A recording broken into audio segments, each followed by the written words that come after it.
नमस्कार मित्रांनो. मी डॉक्टर अशोक राणा. तुम्ही पाहतात मराठी दर्शन.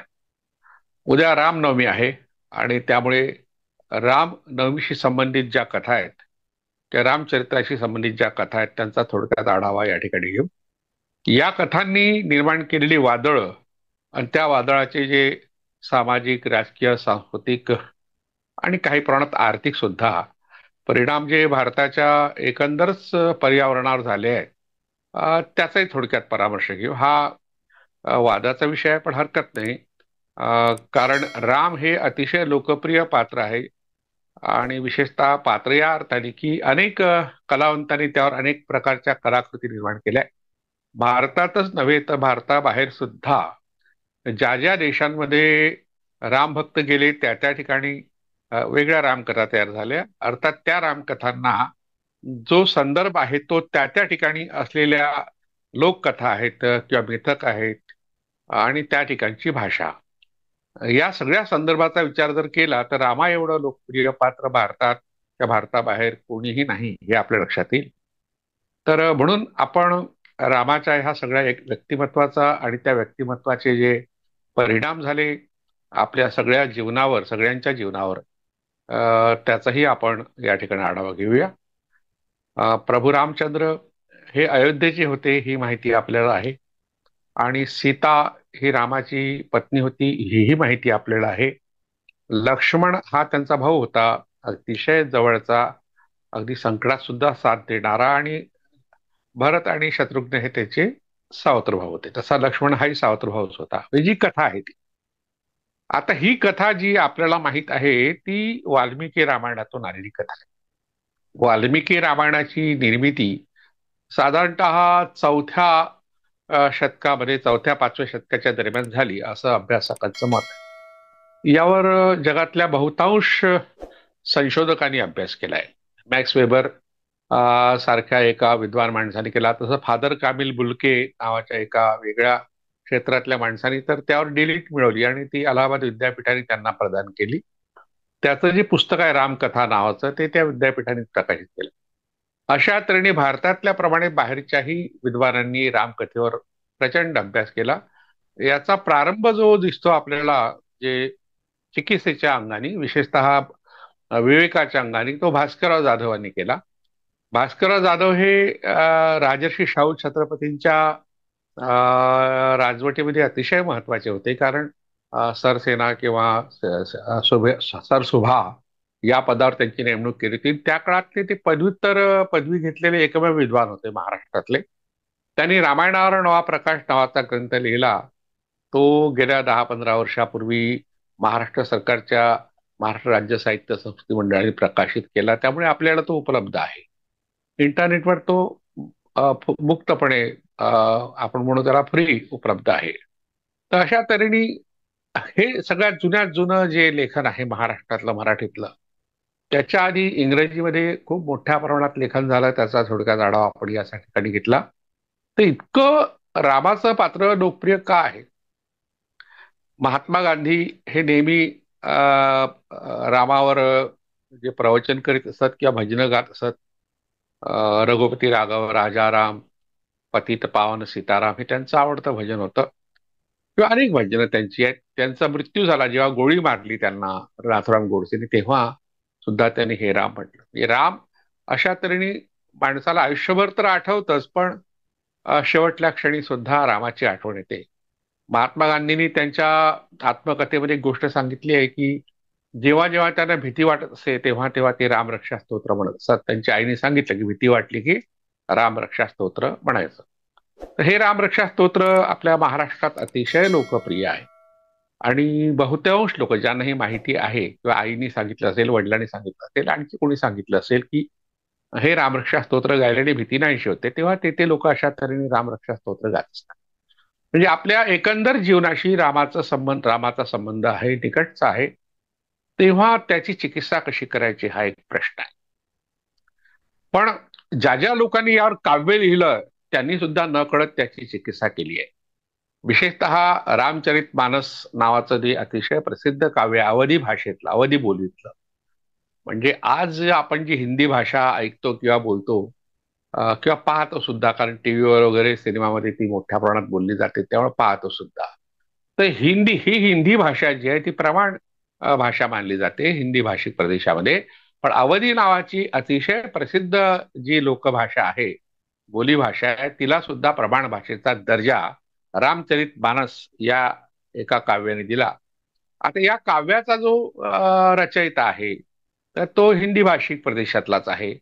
त्यामुळे मग स्वाभाविकपणे त्या भागात ज्या काही लोककथा आहेत प्रचलित, त्या लोककथांचाही प्रभाव या रामकथेवर झालाय. स्वतः तुलसीदासांनीच याची ग्वाही दिली आहे.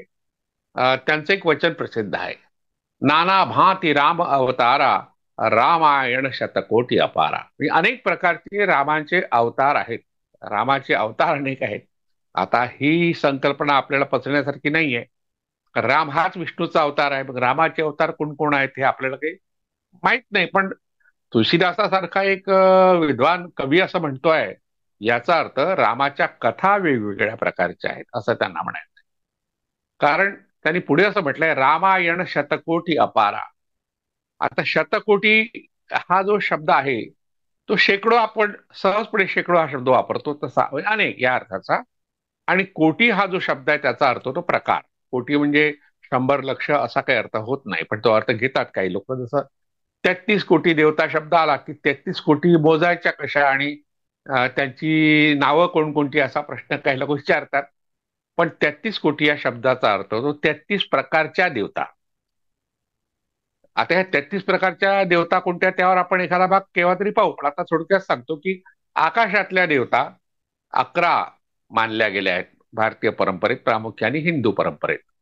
मग पृथ्वीवरच्या देवता 11 मानल्या आहेत आणि पृथ्वीच्या खालच्या म्हणजे पातळातल्या देवता 11 मानल्या. 11 तरी 33, अशी 33 संख्या ही देवतांची काही ग्रंथांमध्ये मानली आहे. आणि 33 प्रकारच्या या अर्थाचा शब्द आहे 33 कोटी. म्हणजे कोटी म्हणजे 100 लक्ष नाही. मग त्याची गुणाकार करायचा 11 आणि तोही प्रकार नाही, 33 असाही प्रकार नाही. तर त्याच अर्थाने रामचरित मानसच्या कर्त्यांनी या ठिकाणी नाना कोटी रामायण शतकोटी अपारा, नाना भांति राम अवतारा. आणि पुढे त्यांनी म्हटलंय की रामायण शतकोटी अपारा म्हणजे शेकडो प्रकारची रामायणं लिहिली गेली. आता मोघम असा हा शब्द वापरला तुलसीदासांनी, पण साधारणतः अभ्यासकांनी त्यांची संख्या मोजली तेव्हा 300 प्रकारची रामायण भारतामध्ये प्रचलित आहेत. आणि आपल्याकडे मोरोपंत नावाचे एक कवी होते, विद्वान कवी, ज्यांना पंडित कवी असं म्हणतात. त्या मोरोपंतांनी 100 प्रकारची रामायणं लिहिली. त्यात खूप प्रयोग त्यांनी केले. तोही खरं म्हटलं म्हणजे स्वतंत्र अभ्यासाचा विषय आहे. असे रामायण हे अनेकांना आकर्षण करीत राहिलं, आकर्षण वाटणारं असं एक महाकाव्य, त्याची कथा आहे. आता ज्या रामचरित मानसच्या कर्त्याचा मी उल्लेख केला, त्यांनीच रामायणाची कथा फार मजेदार सांगितली आहे कवितावली नावाच्या त्यांच्या ग्रंथामध्ये. आता रामाच्या कथेमध्ये अहल्येची कथा येते. आता ही अहल्या कोण आहे, तर गौतम ऋषीची पत्नी आहे. आणि गौतम ऋषीच्या पत्नीला इंद्राने भ्रष्ट केलं, पण गौतमाने शाप दिला की तू दगड होशील. आणि मग राम आणि लक्ष्मणाला, ते 12 वर्षाचे 13 वर्षाचे असताना विश्वामित्र जेव्हा घेऊन चालला होता आपल्या कार्यासाठी, तर तेव्हा रस्त्यात त्यांना एक झोपडी दिसली, निर्जन वस्ती. निर्जन, आजूबाजूला कोणती वस्ती नाही, कोणी राहत नाही, झाडं झुडपं सुद्धा नाही. अशा तऱ्हेच्या म्हणजे ज्याला आपण म्हणू रखरखीत अशा वातावरणात एक झोपडी, त्या झोपडीत कोणतरी राहते. तर रामाने प्रश्न विचारला विश्वामित्राला, या झोपडीत कोण राहत आहे? तो म्हणतो अहल्या नावाची एक वृद्ध स्त्री राहते.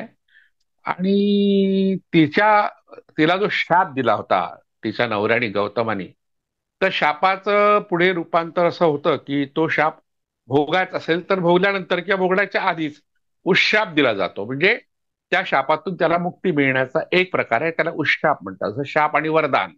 वरदान हा एक प्रकार आहे, वर देणे, आणि शाप देणे म्हणजे वाईट, वर देणे म्हणजे चांगलं करणं.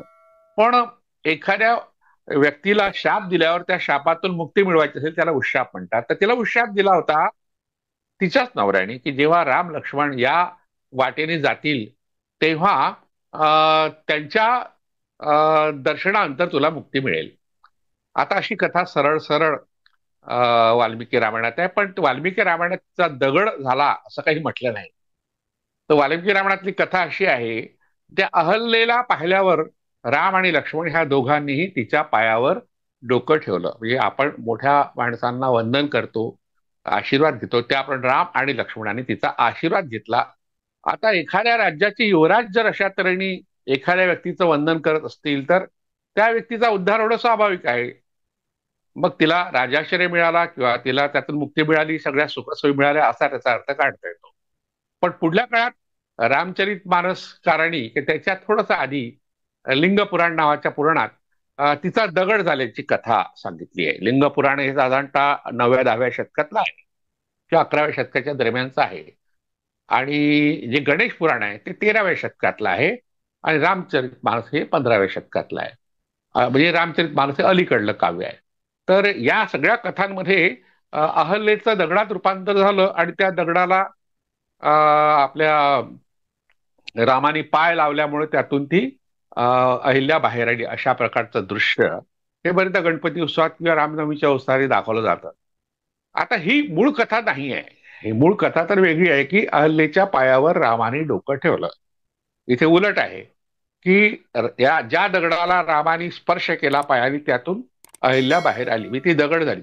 निर्जीव अशा दगडातून सजीव अशी व्यक्ती बाहेर कशी येईल, असा काही प्रश्न काव्य निर्माण करणाऱ्या मनात येत नाही. तसाच रामचरित मानस लिहिणाऱ्या तुलसीदासाची मनात आला नाही. तो राम भक्त होता, पण राम भक्ती करताना किंवा तिचं दर्शन करताना किंवा प्रकटीकरण करताना काही चुका कशा होतात कवींच्या. तर त्यांनी असं सांगितलं की जेव्हा शरयू नदी पार करताना राम आणि लक्ष्मण सीता हे एका नावेतून पुढे जाणार होते, तेव्हा नावेचा जो नाविक आहे तो भोई म्हणू, त्याला कोळी म्हणू. भोई वेगळे असतात, कोळी वेगळे असतात. नाविक आहे, त्याला केवट, हिंदीत केवट शब्द आहे. म्हणजे अलाहाबाद वगैरे त्या भागात आपण गेलात तर केवट शब्द सरसकट वापरतात, कारण तिथे नद्या आहेत, त्या नद्या पार करणारे हे नाविक आहेत. तर तो असं म्हणाला की आम्ही असं ऐकलं की तुझा स्पर्श एखाद्या दगड किंवा धातूच्या वस्तूला झाला तर त्यातून सुंदर स्त्री निर्माण होईल. तर त्यामुळे मग तू स्पर्श करू नको, असा तो केवट म्हणतो. आणि त्यांनी सांगितलं की अशी सुद्धा सुंदर स्थिती निर्माण झाली, मी तिला घरी घेऊन गेलो समजा, तर माझी बायको रागवेल, सवत कशाला आणली. इतकं लांबलचक काव्य, इतकं लांबलचक कथानक हे तुलसीदासांनी रचलंय. म्हणजे रामाच्या अहिल्याचा उद्धार करण्याच्या कथेचं रूपांतर कसं विकृत होऊ शकतं, हे 15व्या शतकातल्या रामचरित मानसामधून आपल्याला दिसतं. साधारणतः 17व्या शतकामध्ये आपल्याकडे काही काव्य जी रामकथेवर लिहिली गेली, त्यात विठ्ठल कवीचं सीता स्वयंवर नावाचं एक काव्य आहे. तर त्या काव्यात तर खूप मजेदार कथा आहे की एका गावात राम गेले असताना त्यांच्या स्वागतासाठी आलेले जे लोक होते त्यांच्या प्रत्येकाच्या डोक्यावर एक एक दगड होता. आता स्वागताला आलेले लोक काही दगड घेऊन येत नाही, तेव्हा राम घाबरला आणि म्हणाला की तुम्ही हे दगड कशाला आणले. तर ते लोक म्हणाले की तुम्ही घाबरू नका, आम्ही काही या दगडाचा वापर तुमच्या विरुद्ध करणार नाही. आमची लग्न व्हायची. ही जरठ ब्रह्मचारी होते, अविवाहित, ज्यांची लग्नच झालेली, 40 ओलांडलेली, 50 ओलांडलेली, अशा प्रकारचे. आणि आम्हाला कोणी मुलगी द्यायला तयार नाही. आम्ही असं ऐकलंय की तू ज्या दगडाला स्पर्श करतो त्याचं सुंदर स्त्रीमध्ये रूपांतर होतं, पण आमच्या डोक्यावरच्या दगडाला तू स्पर्श कर, यातून एक सुंदर स्त्री बाहेर येईल आणि मग आम्हाला बायको मिळेल. आता ही कथा 17व्या शतकाच्या साधारणतः मध्यामध्ये, म्हणजे शिवकालाच्या दरम्यान की शिवकालाच्या नंतर, पेशवाईच्या सुरुवातीला, अशा काळात रचलेल्या विठ्ठल कवीच्या सीता स्वयंवर ह्या या काव्यात आहे. अनेक प्रकारची सीता स्वयंवर काव्य लिहिली गेली आहेत किंवा रामकथा पर अनेक काव्य लिहिली आहेत. प्रत्येक कथामध्ये काही ना काही बदल कवी कल्पनेने केलेला आहे. कवीची प्रतिभा जे न देखे रवी ते देखे कवी, असं आपण म्हणतो. अशा तऱ्हेने कवीची प्रतिभा कोणत्या थराला जाईल याचा काही नेम नाही. आता हे काव्य अनेक मंदिरात वाचलं गेलं असेल तेव्हा कुणालाही आक्षेप घ्यायचं कारण नाही. त्यात राम फक्त दिसतो ना, एवढाच आनंद भक्ताच्या मनात असतो, पण रामचरित्र विकृत केलं जात आहे याचं भान त्यांना राहत नाही. केरळमध्ये कंब नावाचा एक कवी होऊन गेला, त्यांनी रामायणाची कथा रचली, त्याला कंब रामायण म्हणतात. त्या कंब रामायणात एक कथा अशी आहे की राम जेव्हा वनवासाला गेले, 14 वर्ष तिथे राहिले, 14 वर्षानंतर जेव्हा परत आले तेव्हा त्यांच्या लक्षात आलं ज्या गावाच्या वेशीवरून आपण निघालो त्या ठिकाणी काही लोक उभे आहेत. तर रामाने प्रश्न विचारला, तुम्ही कशाला उभे आहात? ते म्हणाले की तुम्ही जाताना म्हणजे आपण भाऊ बहिणींनो किंवा स्त्रियांनो पुरुषांनो असे शब्द वापरतो. तर स्त्री पुरुषांनो तुम्ही इथून निघून जा असं म्हटलं, आणि स्त्री आणि पुरुष निघून गेले. आम्ही स्त्री नाही पुरुषही नाही, म्हणजे ते नपुसक होते. ते स्त्री नाही आणि पुरुष नाही. विनोद निर्मिती करता कंब नावाच्या एका महाकवींनी अशा तऱ्हेने रामायण लिहिलं. त्यामध्ये 14 वर्ष ते नपुसक लोक, ज्याला आपण चुकून किन्नर किंवा हिजडा या शब्दांनी उल्लेखतो, ते लोक अशा तऱ्हेने उभे होते. अशी कथा रचण्यात त्याला काहीही वैषम्य वाटलं नाही, ज्या कवीने लिहिली. पण त्या कथेतून रामायण विकृत केलं जात आहे हे काही त्यांना त्याचं भान राहिलं नाही. अशा प्रकारच्या अनेक कथा आपण पाहिल्या तर लक्षात येतं की राम भक्तीने उथंबलेल्या अनेक काव्यामध्ये अशा तऱ्हेने रामचरित्र विकृत करण्यात आलेलं आहे. पण या सगळ्या रामचरित्राचा मूल स्रोत जो आहे, तो स्रोत सापडतो आपल्याला बौद्ध साहित्यामध्ये. इसवी सन 200 त्या काळामध्ये जे काही त्रिपिटक नावाची ग्रंथ रचली गेली, त्यामध्ये दिग्निकाय या एका निकायामध्ये दशरथ जातक नावाची कथा आहे. ती कथा आहे, संपूर्ण मोठा ग्रंथ नाही आहे, कथा आहे. त्या कथेमध्ये दशरथ हा वाराणसीचा राजा दाखवलाय. म्हणजे आपण प्रचलित रामकथामध्ये अयोध्येचा राजा आहे होता असं सांगितलं जातं. हे वाल्मिकीच्या रामायणात आलेलं आहे पहिल्यांदा, आणि वाल्मिकी रामायण 4थ्या शतकातला, म्हणजे त्याच्या साधारणतः 400 वर्षापूर्वी, 600 वर्षापूर्वी, म्हणजे 4थं शतक जर आपण रामायणाचं निर्मिती काळ मानला तर इसवी सनानंतर 400 वर्ष, इसवी सनापूर्व 200 वर्ष, अशी 600 वर्ष, म्हणजे 600 वर्षापूर्वी जे कथा रामकथा लिहिली गेली, रचली गेली दशरथ जातक या नावाने, त्या ठिकाणी दशरथ हा वाराणसीचा राजा दाखवलाय. आणि त्याला राम लक्ष्मण सीता नावाची 3 मुलं होती. आणि रावण होता, पण त्याचं काही भांडण झालं नाही रामाशी, आणि सीतेला त्यांनी पळून न्यायचं काही कारणच नाही, काही भांडणच नव्हतं. त्यामुळे सीतेलाच पळून नेलं नाही तर मग रामाचा वध करायचं काही कारण नाही. मग रामदहन करणाऱ्या राम भक्तांना आता प्रश्न पडायला पाहिजे की आपण हे का करतो. म्हणजे दशरथ जातकामध्ये जे मूल स्रोत मानलाय रामायणाचा, त्याच्यामध्ये अशा प्रकारची कथा आहे. आणि विशेषतः यामध्ये राम जो आहे तो बोधिसत्व सांगितला आहे. हे बुद्धाचे जे पूर्वावतार आहे, पूर्वजन्म, बुद्धांनी पुनर्जन्माला मान्यता दिली नाही किंवा पूर्वजन्मालाही मान्यता दिली नाही. कारण आत्मा, आत्म्याचं अस्तित्व, आत्म्याचं अमरत्व, ह्या सर्व गोष्टी व्यर्थ आहेत असं बुद्ध सांगत असत. त्याच बुद्धाच्या चरित्रामध्ये बुद्धाचे पूर्वजन्म सांगितले, पुनर्जन्मही सांगितले. त्यात पुनर्जन्म जो प्रकार आहे बुद्धाचा, बुद्धाचा पुनर्जन्म सिद्धांत वेगळा आहे. तो मुळात भौतिकशास्त्राच्या एका अतिशय महत्वाच्या सिद्धांताशी निगडीत आहे. चेंज ऑफ स्टेटस या नावाने तो प्रसिद्ध सिद्धांत आहे भौतिकशास्त्रामध्ये. म्हणजे कोणतीही वस्तू पूर्णतः संपत नाही, तिच्या रूपात बदल होतो, स्थलांतर, रूपांतर होतं.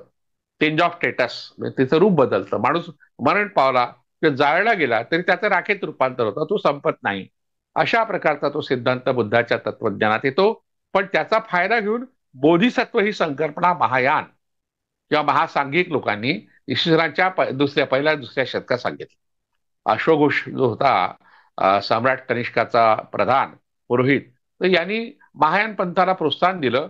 या महायान पंथाची स्थापना त्यांनी केली असं काही लोक म्हणतात, पण ते चुकीचं आहे. हे महासांघिक आधीपासूनच होते. म्हणजे तिसऱ्या धम्मसंगीतेनंतरच खऱ्या अर्थाने बौद्ध धर्मामध्ये 2 तट पडले. त्यात महासांघिकाचा एक गट होता आणि त्यांना पुढे महायान म्हटलं गेलं. त्या महायान पंथामध्ये रामाला बोधिसत्व म्हटलंय. बोधिसत्व संकल्पनेमध्ये अशी एक गोष्ट सांगितली गेली की बुद्ध स्वतःच्याच हिताचा विचार करतो, स्वतःच्याच उन्नतीचा विचार करतो. बोधिसत्व हा समाजाच्या हिताचा विचार करतो. न कळतपणे महायान पंथाच्या लोकांनी बुद्धाचं इथे महत्व कमी केलंय, बोधिसत्वाचं महत्व वाढवलंय. मग अशा प्रकारच्या बोधिसत्वाला जे बोधी प्राप्त होते त्याच्या काही अवस्था आहेत, 10 पारमिता वगैरे वगैरे अनेक गोष्टी आहेत. त्याचा विचार आपण केव्हा तरी करू बौद्ध दर्शनाचा विचार करताना. तर त्यामध्ये बोधिसत्व हे हे जे पद आहे, त्या बोधी प्राप्त झालेल्यापैकी राम हा एक बोधिसत्व होता असं म्हटलेलं आहे. आता प्रश्नच पडतो की आता बौद्धांनी रामाला स्वीकारायचं की नाकारायचं, हा नंतरचा प्रश्न. कारण ही सगळी गोष्ट रिडल्स इन हिंदुइझम या ग्रंथाच्या राम आणि कृष्णाच्या कोड्यामध्ये, रिडल्स ऑफ रामायण कृष्ण या लहानशा टिपणामध्ये किंवा परिशिष्टामध्ये बाबासाहेब आंबेडकरांनी सांगितली. पुढे मग रामचरित्र कसं विकृत झालं त्याचाही उहापोह केला. आणि हे पुस्तक प्रसिद्ध झालं 1987 मध्ये. महाराष्ट्र शासनाने प्रकाशित केलं. प्रकाशित केल्यावर मग एक मोठा वाद निर्माण झाला, त्याला रीडर्सचा वाद म्हणून म्हटलं जातं. त्या वादाच्या मुळे अशी एक गोष्ट आहे ती या ठिकाणी नोंदवणं आवश्यक आहे. अमरावतीला 1 नोव्हेंबर 1987 या दिवशी मराठा महासंघाचं एक अधिवेशन होतं. या अधिवेशनात कोणत्याच प्रकारची कार्यक्रम पत्रिका नव्हती. एखाद्या मेळाव्याचं स्वरूप ते होतं, एक दिवसीय मेळावा. आता याच दिवशी 1 नोव्हेंबर 1987 याच दिवशी लोकसत्ता या दैनिकामध्ये माधव गडकरी तेव्हा संपादक होते. त्यांचं चौफेर नावाचं सदर तेव्हा चालत असे. त्या सदरामध्ये त्यांनी या ग्रंथातल्या रीडर्स इन हिंदुइझम या ग्रंथातल्या रामकृष्णाच्या कोडे यावर त्यांनी प्रहार केला चौफेर या सदरामध्ये. आणि त्यांनी म्हटलं की यात रामाची कथा विकृत करण्यात आली आहे, रामाची बदनामी झाली आहे आणि सरकारी पैशांनी हा प्रकार होणं हे अनुचित आहे. आणि हा प्रखर लिहिलं त्यांनी. तो लेख मी वाचला आहे, 87 मध्ये वाचला होता. हा लेख घेऊन अमरावतीला डॉक्टर मुरके म्हणून एक त्वचारोग तज्ज्ञ आहे, खास करून ज्यांना होते ती नाहीशी करणारे, तर ते शशिकांत पवारांकडे गेले आणि ते म्हणाले, पहा, आपल्या हिंदूंच्या रामाची बदनामी करणारा हा ग्रंथ सरकारने छापलेला आहे आणि याचं तुम्ही समर्थन करणार का? मग शशिकांत पवारांकडे कार्यक्रमच नव्हता. मग ते म्हणाले, मग आपण त्याचा निषेध करू. मग निषेध कसा करायचा? आता तो ग्रंथ काही अमरावतीला येणं शक्य नव्हतं, कारण अमरावतीला विभागीय कार्यालय नाही आहे शासकीय ग्रंथागाराचं. जसं नागपूरला आहे, औरंगाबादला आहे, आता संभाजीनगर म्हणून आपण त्याला, किंवा तिकडे कोल्हापूरला आहे, पुण्याला आहे, मुंबईला आहे. अशा 5 ते 6 ठिकाणी त्यांची शासकीय ग्रंथागार आहेत. तसं काही अमरावतीला नाही. मग आता निषेध कसा करायचा? त्यांनी अमरावतीची टेलिफोन डिरेक्टरी घेतली आणि त्याच्यावर एक कागद चिपकवला, त्यावर लिहिलं रीडर्स इन हिंदुइझम, आणि त्याचं जाहीर दहन केलं गेलं. मोठा कार्यक्रम झाला. दुसऱ्या दिवशी मोठी बातमी आली लोकसत्तामध्ये आणि मग ही बातमी महाराष्ट्राबाहेर पसरली. महाराष्ट्रभर त्या विरुद्ध आंदोलन झाली लोकसत्तेच्या विरोधात आणि भारतभर सुद्धा झाली बऱ्याच प्रमाणात. अशा तऱ्हेने जो ग्रंथ प्रत्यक्षात जाळलाच गेला नाही त्याच्या जाळण्याच्या बातम्या आल्या आणि त्यावर आंदोलन झालं, खूप मोठा प्रकार झाला. त्याला आता 38 वर्ष होत आहेत. तर ह्या सगळ्या प्रकरणाचा मी साक्षी आहे. त्याही काळात मी या प्रकरणावर लिहिलं होतं. रामकथेचा मागोवा नावाचा लेख मी लिहिला होता. तो लेख माझ्या सणांची सत्यकथा नावाच्या पुस्तकामध्ये आलेला आहे. त्याचं शीर्षक वेगळं आहे, रामनवमी नावाचं शीर्षक आहे. तर तसंच दुसरं एक माझं पुस्तक आहे, दैवतांची सत्यकथा. या सुद्धा रामाच्या संबंधी राम नाम सत्य नावाचा लेख आहे. तर हे लेख त्या त्यावेळी ज्या ज्या घटना घडल्या त्याच्या प्रतिक्रिया स्वरूप हे लेख आहेत, किंवा मग मला जे काही मिळाली माहिती ती माहिती मी त्यात लिहिली. आपण ही पुस्तकं वाचून ती लेख वाचू शकतात. त्याचा उहापोह या ठिकाणी करणार. आता प्रश्न आहे की अशा प्रकारच्या रामकथा भारतातच आहे असं नाही. अगदी भारताबाहेर बाली, जावा, सुमात्रा, बाली ही जी बेट आहे, इंडोनेशिया, आता इंडोनेशिया हा पूर्णतः मुस्लिम देश आहे, त्याही ठिकाणी रामायण आहे. त्या रामायणामध्ये राम हा मुस्लिम आहे. तिथले लोक रामाला खूप मानतात, म्हणजे अल्लाला मानतात. अल्लाह सर्वोच्चच आहे मुस्लिमांच्या दृष्टीने, प्रश्नच नाही. पण सांस्कृतिक दृष्ट्या ते रामाला मानतात. तर तिथल्या रामायणात अशी कथा आहे की राम नमाज पढत होता, तो मुस्लिम असल्यामुळे. तेव्हा रावण आला आणि सीतेला पळून घेऊन गेला. आता नमाज पडताना उठता येत नाही, त्या राम काही सीतेला वाचू शकला नाही. अशा आशयाची कथा इंडोनेशियाच्या रामायणात आहे. ही कथा मधुकर आष्टीकर, डॉक्टर मधुकर आष्टीकर हे संस्कृतचे फार मोठे विद्वान होते आणि मराठी साहित्य महामंडळाचे अध्यक्ष होते. आपल्या महाराष्ट्र राज्य साहित्य संस्थे मंडळाचे सुद्धा अध्यक्ष होते आणि त्याच ठिकाणी त्यांचा मृत्यू झाला मुंबईलाच त्या पदावर असताना. अशा तऱ्हेचं एक मोठं व्यक्तिमत्व, नागपूरला राहत होते, मुळात ते अमरावतीतले होते. त्यांचं मी यवतमाळला व्याख्यान ऐकलं होतं, त्यात ही कथा त्यांनी सांगितली होती. आता हे इंडोनेशियाचं रामायण शोधणं, त्यात ही कथा आहे की नाही पाहणं, हे आपल्या सर्वांचं काम आहे.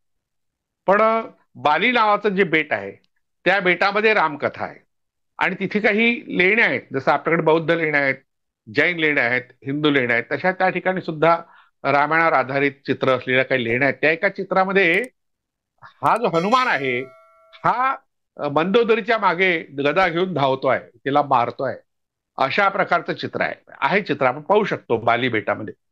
आता आपल्याला इथे जायचं असेल तर पाहू शकतो आपण. तर हे चित्र का निर्माण झालं?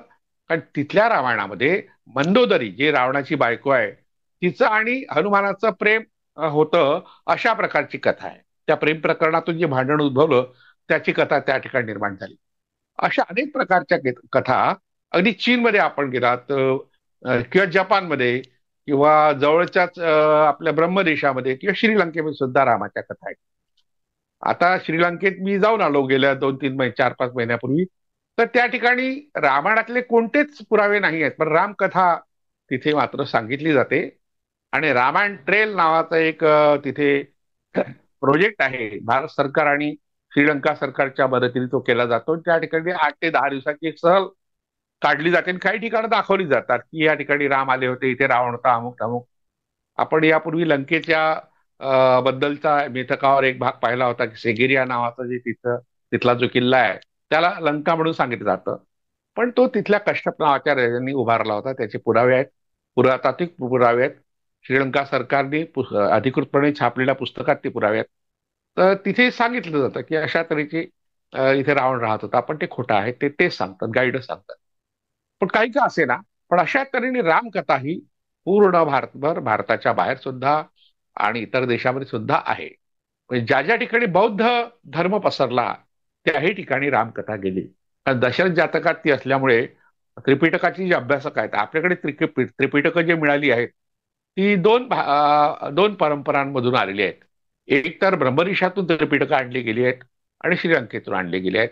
आणि श्रीलंकेत बराच मोठा काळ आता सुद्धा बौद्ध धर्माचा प्रभाव असल्यामुळे तिथला बौद्ध धर्म अस्सल मानला जातो. त्याला हियान किंवा हिनयान या नावाने ओळखलं जातं. थेरवाद त्याला म्हणतात. तर अशा तऱ्हेने थेरवादी लोक जे आहेत ते मूळ बौद्ध धर्मीय आहे, पण त्रिपिटक सुद्धा त्यात मान्यता पावलेला आहे. तर अशा तऱ्हेने बौद्ध, जैन आणि हिंदू आणि मुस्लिम सुद्धा या सगळ्या धर्मामध्ये रामायण अतिशय लोकप्रिय आहे. आपण त्याचा या दृष्टीने एक काव्य म्हणून विचार करावा. राम हे आदर्श आहे की नाही, दैवत आदर्श, दैवताला मानायचा की नाही हा मुद्दा वेगळा, तो आपण या ठिकाणी चर्चेला घेणार नाही. कारण तो राम हा आता श्रद्धेचाही भाग झालाय. आता नुसता श्रद्धेचा भाग नाही राहिला, तर राजकारणाचा भाग राहिला की रामाच्या नावाने सत्ता बळकावता येते. हे आता आपल्याला कळलेलं आहे. कोणी रामाच्या विरोधात बोलणार नाही. आणि माणूस मेल्यानंतर सुद्धा राम नाम सत्य आहे असं म्हणतात. रामाचं नाव सत्य आहे. राम सत्य असो नसो, पण रामाचं नाव सत्य आहे. कारण त्याच्याबद्दलची कथा सांगितली जाते की श्रीलंकेला जोडणारा जो पूल तयार केला होता रावणाला मारण्याकरता रामानी वानराच्या मदतीने, तेव्हा त्या वानरांनी, विशेषतः हनुमान त्यांचा नेता होता, त्यांनी त्यावर राम राम लिहिलं होतं आणि रामाच्या नावाने ते दगड तरले अशी कथा सांगण्यात येते. आता तेव्हा रामाने एक प्रयोग करून पाहिला की आपणच एक दगड घ्यायचा, त्यावर राम लिहायचं. तर तो दगड मात्र तरला नाही अशी कथा कीर्तनकार प्रवचनकार सांगतात. मी रामाने केवळ राम लिहिल्याने दगड तरला नाही याचा अर्थ रामाची भक्ती राम कसा करणार. राम भक्तामध्ये ती ताकद आहे, रामाच्या भक्तीमध्ये ती ताकद आहे सिद्ध करण्याकरता कीर्तनकार प्रवचनकार अशा प्रकारच्या कथा सांगत असतात. नंतर लक्षात आलं लोकांच्या की जेव्हा काही वर्षापूर्वी जेव्हा केव्हा भारताचा जो रामेश्वरमचा भाग आहे तिथून अगदी अगदी चेन्नईला आपण गेला तिथून सुद्धा आपल्याला श्रीलंकेतला काही भाग दिसतो, काही उजेडी दिसतो. रामेश्वरम पासून स्पष्ट आहे 33 की 32 किलोमीटर फक्त अंतर आहे, समुद्र सागरी अंतर आहे. तर तिथे उथळ असा काही भाग होता. तिथल्या प्रवाळांच्या एकत्रीकरण तयार झालेला तो नैसर्गिक असा भाग होता. सहज लोक पायी जाऊ शकत असत. थोडं पाणी असलं 1-2 फूट तरी त्यातून लोक जाऊ शकत असत. श्रीलंकेत सहजपणे जाता येत होतं. म्हणून श्रीलंकेत तामिळींची संख्या वाढलेली आहे. त्याला कारण पायी जाणे हे कारण आहे.